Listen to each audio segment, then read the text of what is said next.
إذا كنت من عشاق المنتخب الوطني الجزائري لا تنسى الاشتراك معنا في القناة وتفعل زر الجرس لتتوصل بكل جديد. كشف الإعلامي الرياضي سعيد فلاك في تدوينة له عبر موقع التواصل الاجتماعي فيسبوك عن معلومات جديدة فيما يخص أسباب إبعاد يوسف بليلي وخروجه من خيارات نادي براست، وقد يصل الأمر لفسخ العقد بين الطرفين.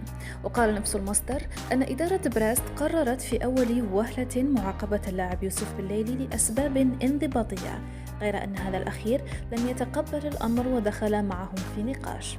وأشار الصحفي فلاك إلى أن الطرفين دخلا فيما يشبه التفاوض، حيث وصل بهم المطاف إلى طريق مسدود، مما أجبر نادي براست الاستغناء عن بليلي، وأنه تقبل هذه النتيجة.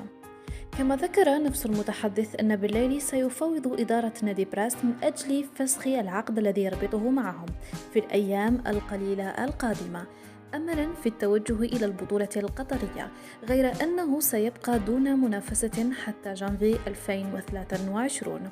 فهل سيحظى بثقة الناخب الوطني جمال بالماضي مجددا؟